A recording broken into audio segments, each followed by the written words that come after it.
Good morning. I'm Cathy with Riverside Community Church here in Quincy, where we are all working together to fulfill our commitment to read through the Bible in 1 year. Now we're about halfway through, and right now we are in the Old Testament, starting in 2nd Chronicles. This 2nd Chronicles continues the history that we started in 1st Chronicles, of course, and by its name, Chronicle, it is a record, a journal, or a type of diary told with a commentary and the view of the writer, who is said to be Ezra. And he's giving us a glimpse into Judah's history and the succession of the various kings. And we can learn a lot from Ezra's report and the way he describes the times, peace and prosperity that the people enjoyed. And he also tells us about the tragic results when they disobeyed and they got wrapped up in idolatry. We see a few good kings and we see several evil ones. He tells us about the good and the bad in each of them.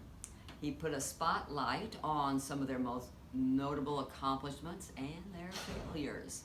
Most importantly, about their relationship with God. There's a lot we can learn from that. Some obeyed and they got rid of the idols like they were supposed to, while some of them fell into the hands of evil advisors, which led to their downfall. And eventually the nation is conquered, taken captive, and the temple is destroyed. See, the writer wants to make sure that God's people never forgets who they are, never forgets their past or where they came from. We learn a lot from our history. It's said that those who do not learn from history are doomed to repeat it. So we start this week with Rehoboam. He started out in obedience to God, but after the first 3 years, he became powerful, he became popular, and he abandoned God. And as a consequence, God allowed him to be conquered by Egypt. Now, this kind of behavior hasn't changed much because we tend to push God aside when times are good and we get that false sense of security. We forget God, but then we tend to push toward God when times are tough. When you pray, ask God to put a guard over your heart and your mind. Then we have King Asa. Now, he was another example of falling into the trap of relying on our own resources, a sense of self-sufficiency. He becomes casual and uncaring about his relationship with God, something that we could all tend to do. Now, Asa had it all. He had an undefeated army. He accumulated great wealth, but he made a bad move. When he was threatened by an enemy, he used the temple treasury to try to sort of buy protection from that king rather than depending on God. Now, at first, this sounds like a good idea. Pay for protection, money for peace, but that wasn't God's will. Then when the prophets told him he made a bad move, he went into a rage. He jailed the prophet and took it out on the people. He refused to admit he was wrong, and this led to his ruin. And again, we see this behavior still today. We try to justify our sin, we try to rationalize it, rather than confess our sin and ask God and maybe even others for forgiveness. You see, the end doesn't always justify the means. Then we had King Jehoshaphat. Now, he was a good king. He honored God until he agreed to join forces with a pagan king, Ahab, when they went into battle. He even allows his son to marry his daughter, Athaliah. We'll find out later that causes an awful lot of grief. Now, at first, Jehoshaphat wanted to do the right thing. He wanted to consult the prophets to make sure that God approved of this move, but he allowed himself to be influenced by Ahab. He listened to his false prophets who didn't speak for God. In fact, they only told what Ahab wanted to hear, and as a result, the battle failed. Be careful who you go into business with or join alliances with. Their values could be a lot different from yours. Well, Ahab was killed, and Jehoshaphat was nearly killed until he cried out to God and he begged for mercy. God heard him and he was spared. Again, human tendencies. We put God aside until we are in trouble. But now Jehoshaphat, he made some mistakes. but he did some good too. He set up a national um, um, program for religious education. He established a strong military, and he established a model legal description, and he authorized priests and judges to judge, and he gave them specific instructions that I wish we could hear today with our leaders. Here's what he said to them. Do not judge to please the people, but always seek God. Fear the Lord and judge with integrity. Always act in the fear of the Lord with faithfulness and an undivided heart. Wouldn't you like to hear those words used when we're inducting our leaders into public office? Well, when Jehoshaphat died, his oldest son, Jehoram, became king. Now remember, his father allowed him to marry Ahab's daughter, Athaliah, who was just as wicked as her mother, Jezebel. And if you'll recall, she goes down in history as one of the most wicked women in the Bible. And needless to say, she contributed to his downfall because she influenced him and the people into idol worship. He even killed his own brothers and other leaders when he felt threatened by him. But God didn't destroy him. Now why? Because of his covenant with David. But God did cause an enemy to attack, and all his family was killed except his youngest son, Ahaziah. Now Jehoram didn't die in battle like a soldier. Rather, he died a slow, painful death from a disease. And his son Ahaziah becomes king, and he ruled under the influence of his evil mother, Athaliah. And he too was eventually attacked, and his family were brought before Jehu, and they were executed. But you know, Jehu gave him a decent burial, not because he was an honorable man, but in honor of his grandfather, Jehoshaphat. So in a power grab for the throne, Athaliah, who's still with us, she wants to kill all the heirs, which happen to be all of her grandchildren, or so she thought.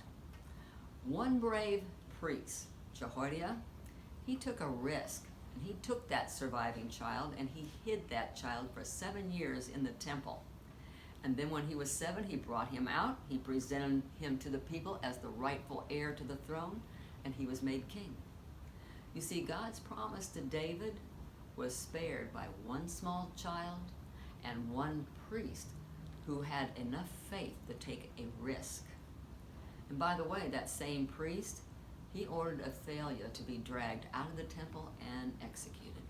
You just can't interfere with God's plans. Joash, the young son, became king at the age of 7.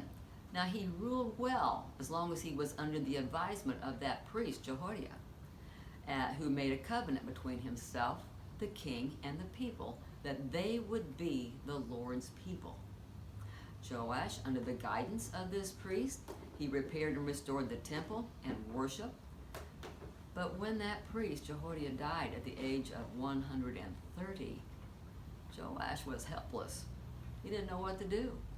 Apparently, he totally relied on Jehoiada so much that he never really established his own relationship with God. And in his weakness, he fell under the influence of bad advisors.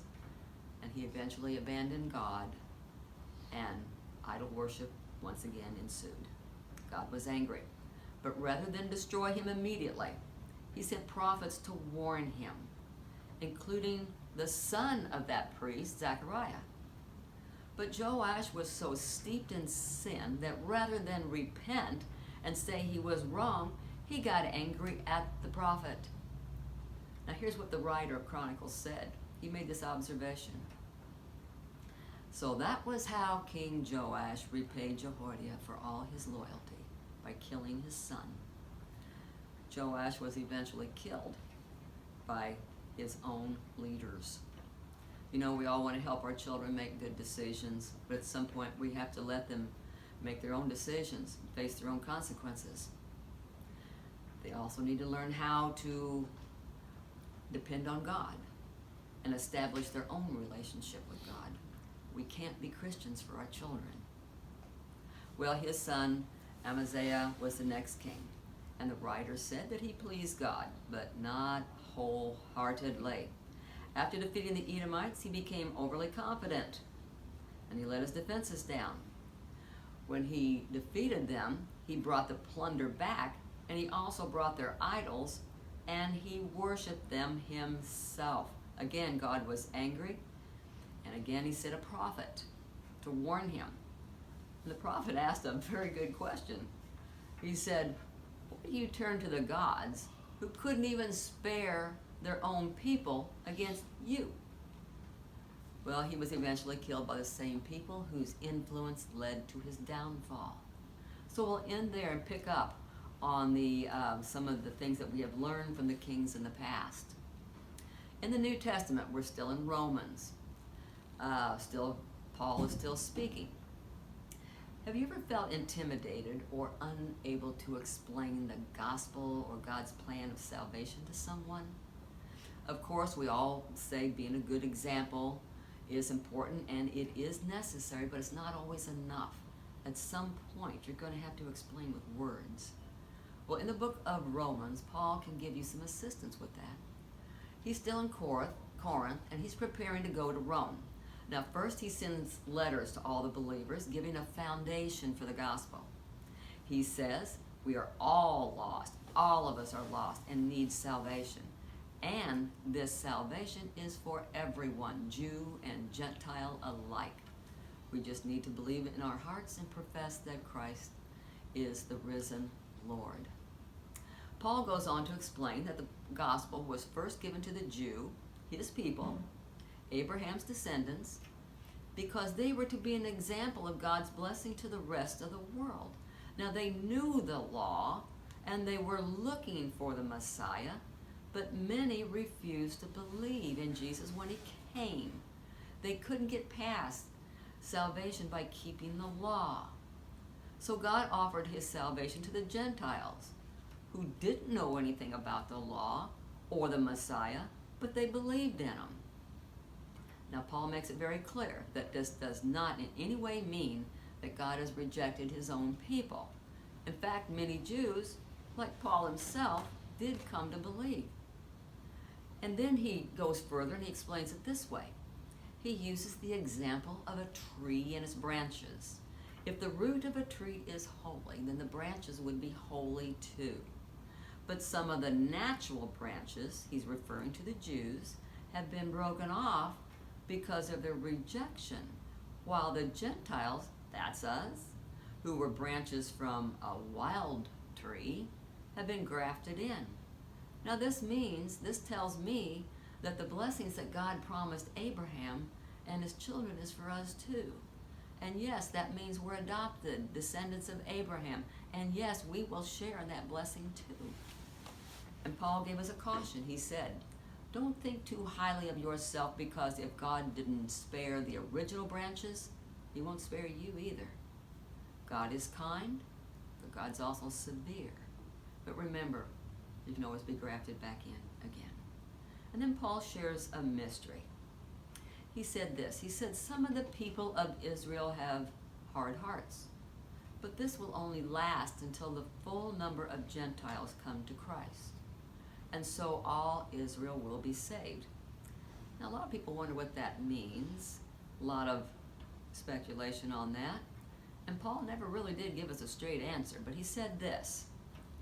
How great are God's riches and wisdom and knowledge. How impossible it is for us to understand his decisions and his ways. For who can know God's thoughts? You know, we all have a lot of questions.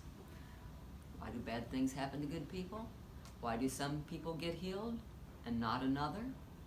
When we're faced with the unexplainable, that's the time to let go and say, nevertheless, God is sovereign and God is good. So once Paul sets his foundation, he explains how to live in submission to Christ in a fallen world. And he gives us some practical application for the individual and the church as a whole. He starts by pleading that we give our bodies to Christ as a sacrifice and to allow God to transform us into new people with new minds. That means a new way of thinking. And then he warns us about resisting the temptation to conform to this world and not to become proud. Now, self-esteem is important, and yes, it is healthy, but when we evaluate ourselves honestly, comparing ourselves only to God's standards, not what man expects or accepts. Then he speaks to the church as a whole. He compared it to a human body, and we're all parts, and we're all working together for the common good. And then he tells us God has given each of us, as a part of the body, certain gifts. To some, it may be the gift of prophecy, or of serving others, teaching, encouraging. There's a gift of giving, leadership, or the gift of showing kindness. Now, these gifts aren't for our own selfish ambition or to bring attention to ourselves, but when used correctly, we work together and we build the church. And Paul points to Jesus as a good example. He encourages us to live in harmony, treating others with respect, never showing favoritism, or to be quick to forgive those who hurt us, our enemies. Now, this doesn't mean that we excuse bad behavior, of course, but we're not to seek revenge. Rather, we're told to pray for those who hurt us and leave the rest into the hands of God, who alone can judge fairly and rightly. He said, remember that we will always owe a debt to Christ for his love, mercy, and his grace.